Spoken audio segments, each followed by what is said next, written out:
everybody. Welcome to today's video lecture, and today we continue covering the digestive system.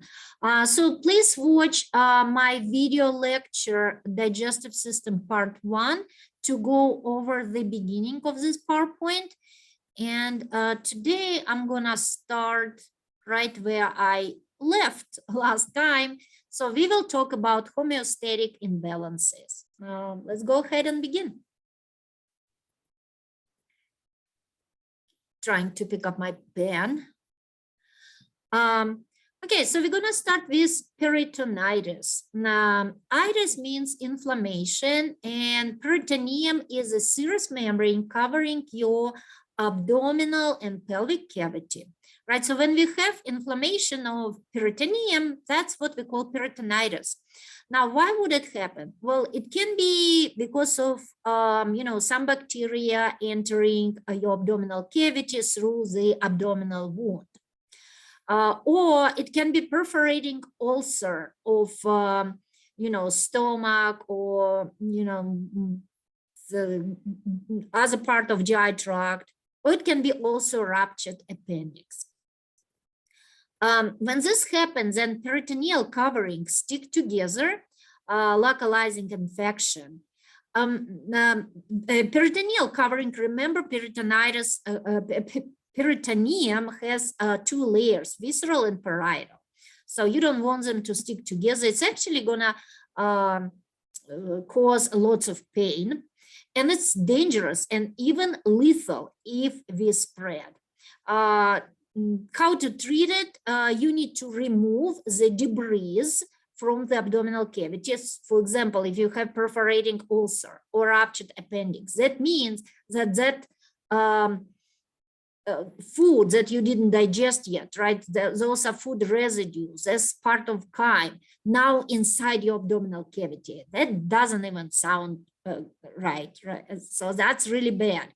So if you have some debris, some food or partially digested food or food residues entering your cavity, you need to remove those debris. And of course, antibiotic, because it definitely gonna cause infection. You have a lot of bacteria in your large intestine. If you have ruptured appendix, that means that bacteria might enter your cavity. So here you can see some symptoms like a fever, racing heart rate, abdominal breathing, extreme abdominal pain, nausea, vomiting, sometimes constipation. So this is emergency situation. If any of this happen, right, then definitely need to take care of it. Because it can kill you. Next homeostatic imbalance, what we call in everyday life, is a heartburn.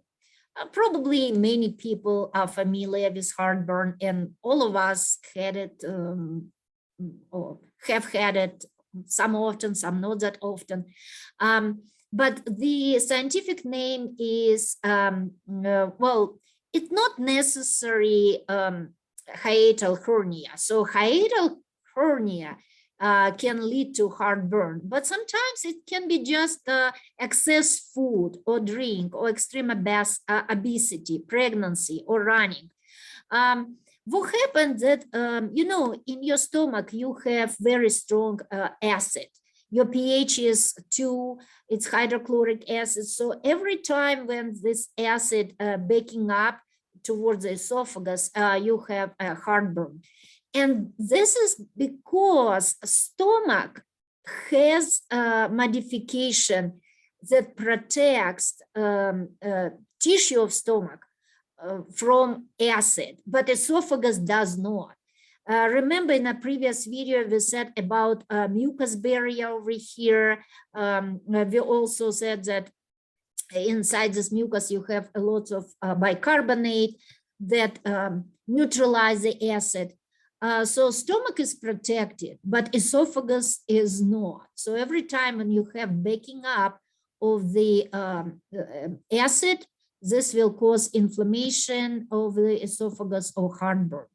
Now, it can be actually like a chronic condition, and then it's called a hiatal hernia. Now, hiatus, what is hiatus? Hiatus is this opening within the diaphragm. So this is diaphragm. Esophagus is in the thoracic cavity, and then esophagus need to go through the diaphragm, and then it's join the stomach. So this opening of the opening through which esophagus going through is called esophageal hiatus. Now you can see over here how sometimes the part of the esophagus and even stomach, it's pushed above the diaphragm. And this is what this hernia is. You can see where low esophageal sphincter now, instead of below diaphragm, it's above the diaphragm. It's a structural abnormality, part of stomach above diaphragm, and it can cause esophagitis, inflammation of esophagus, esophageal ulcer, and even esophageal cancer, right? That's our heartburn, and a little bit about hiatal hernia that will also be accompanied by heartburn. So if you have hiatal hernia, you will have heartburn. And plus it might cause more serious conditions. Gastritis, so you see this itis again, and this is inflammation of stomach. Inflammation caused by anything that breach this mucosal barrier. So again, if you have mucosal barrier, if bacteria or acid breach through this barrier and damage the walls of the stomach, that will cause inflammation. Peptic or gastric ulcers, it's erosion of stomach wall. And when we have erosion, it can perforate the wall, called peritonitis. Again, inflammation of peritoneum. So let's say if you have the ulcer and then you have a hole, even a small hole, just the smallest hole in your stomach, you can imagine that part of the chyme can enter peritoneal cavities that will cause peritonitis, and hemorrhage, that is bleeding. Peptic or gastric ulcer usually caused by H. pylori or Helicobacter pylori. This is a bacteria that lives in this pyloric area of your stomach.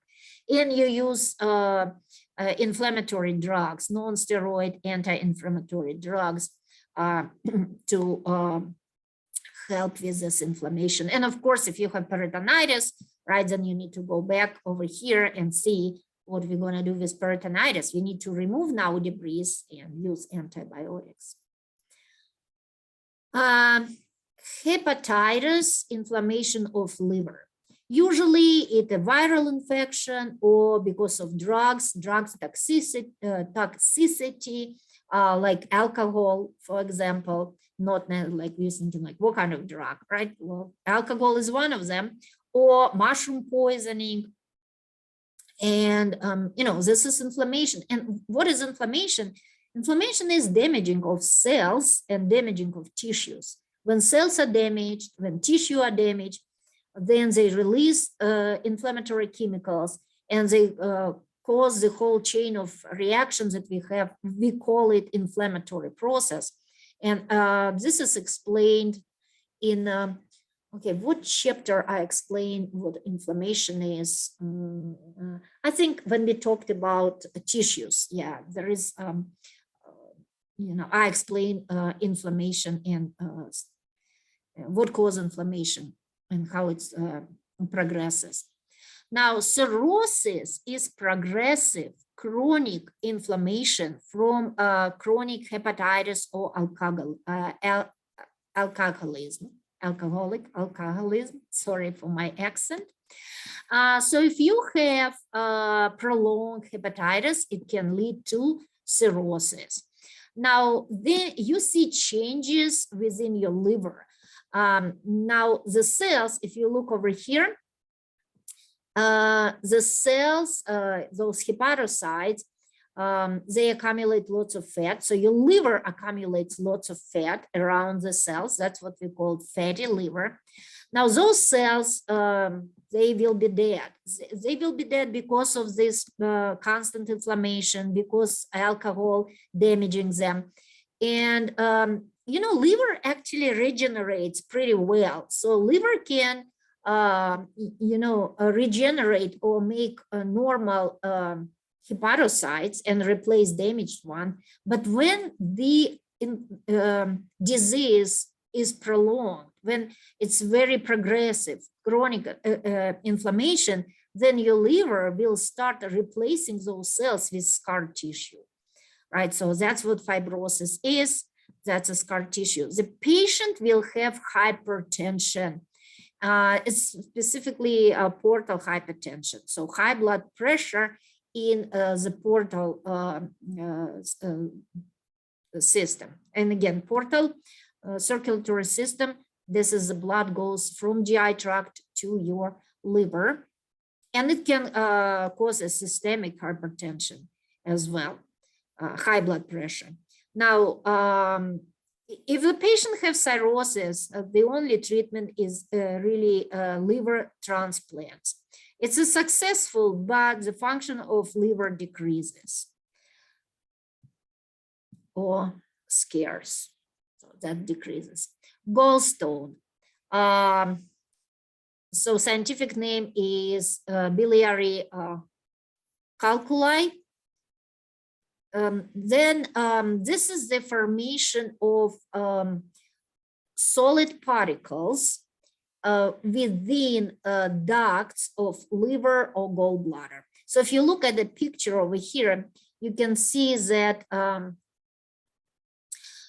you know, one of the functions of liver is to produce bile, and then bile is collected within the gallbladder, and bile is delivered to gallbladder through our you know, right, left hepatic duct and common hepatic duct, cystic duct over here. So anywhere where you your bile became solid, right, that will be our gallstones. This will obstruct flow of bile from gallbladder and may cause obstructive jaundice. And jaundice is where you have this bilirubin or yellow pigment in your blood, and your skin became yellow, your eyes, this instead of white part of your eye, that turn yellow as well. This is what jaundice is, and this is because you will have that bilirubin in your blood. Now, gallbladder, you know, when you need extra bile, your gallbladder contract, but now it's gonna contract against sharp crystals that will cause pain. So it's a very painful condition. Treated with drugs, laser, vaporization surgery. I'm not sure about this ultrasound vibration. Maybe I'm just not familiar with that, but I don't think that a gallbladder can be treated. But again, I need to double check this one. Just ignore it for now. Just let's say laser, vaporization surgery, and some drugs. Okay, so what we have over here, this is some disease of your large intestine. Now, if you have low fiber diet, then your colon became narrow. So it's narrowed the colon. And when your colon is narrow, you need a stronger contraction to push the chyme, right? Then if you increase the force of contraction of your large intestine, this will increase pressure on the walls of large intestine. And that might cause herniation of mucosa. Remember, mucosa is the inner membrane of your GI tract. And this herniation is called diverticula. So you will form diverticuli. So here's the diverticula. So it's kind of like, you see this pouches of large intestine, right? So now when the process of creation of this diverticula, so for example, you have a patient with diverticula, it's called diverticulosis, right? So diverticulosis is the presence of these pouches of the large intestine or herniation of large intestine, commonly in sigmoid colon. So it's right here, that's your sigmoid colon, look like S. It's actually common in older patients. So it's half of the people of age over 70 will have some degree of diverticulosis. So diverticulosis by itself is not that dangerous. However, it can be inflamed. So over here, this pouch is okay, but in this one, you have partially chyme and you have bacteria, you know, you have lots of bacteria in your large intestine. So when we have inflammation of diverticula, then it's diverticulitis, and this is pretty serious condition. So it's inflamed diverticula, and it's dangerous because it may rupture and leak into peritoneal cavity and can be life-threatening, because this is where you have lots of bacteria flora entering your peritoneal cavity, right? So again, diverticula is herniation of walls of large intestine. Diverticulosis is the presence of those diverticula, and diverticulitis is inflammation of diverticula. And I think the last disease that we're gonna look in this PowerPoint is celiac disease. So another name for celiac disease is gluten-sensitive enteropathy. Pathy is disease, entera is your digestive system, so it's gluten-sensitive disease of your GI tract. It's an immune reaction to gluten. Now, gluten found in you know, many type of food, for example, rice and anything that's made of rice, corn. So when you eat foods that rich in gluten, right, this gluten passes through the linings. That's a lining of your GI tract. So that will be mucosa. This is your lamina propria over here, right? So you have your epithelial tissue, and then you have basement membrane, and then you have lamina propria. Now, lamina propria is areola connective tissue, and if you remember, areola connective tissue has a lots of white blood cells. So those are, you know, T cells. This is our maybe macrophage. So you have lots of cells of your immune system, and they're not supposed to react to gluten because it's not harmful substance, but in some people it does. And when you start reacting, your white blood cells start reacting to this gluten and treat it as some foreign substance like a bacteria or virus, right? Something that does not belong to your body. It starts secreting some cytokines. Those are inflammatory chemicals. And guess what? Those cytokines gonna damage the lining of GI tract, especially damage those villi and microvilli. So now you see this villus became, you know, short, and then you might have you know, the surface without villi and microvilli. Then of course you first of all you have inflammation, then you decrease absorption, and that's what this disease is about. All right, so it's immune reaction to gluten. Gluten causes immune cells damage intestinal villi and brush borders. Now, brush borders is another name for microvilli, and treated by eliminating gluten from diet, right? All grains. I'm sorry. Is this I said in rice and corn? No, it's actually you can eat rice and you can eat corn. I'm so sorry for that. But all grains, All other grain you need to eliminate. So, you know, if you go to a store, a grocery store, you have the whole aisle probably, or at least half of aisle that says gluten-free stuff, right? You can buy gluten-free bread and, you know, pasta and all different food. So again, I apologize again, you can eat rice and you can eat corn, but all other grain you cannot eat if you have celiac disease. Okay. And that's it for this chapter. Thank you very much for watching. And you know what, it's not all for this chapter, because this chapter, you can see, continues, right? But this is physiology part, and I will make a new video to cover physiology. I don't know how soon. So far, I'm trying to cover all my anatomy lectures, but I'm working on it. Thank you for watching, and I hope it was helpful.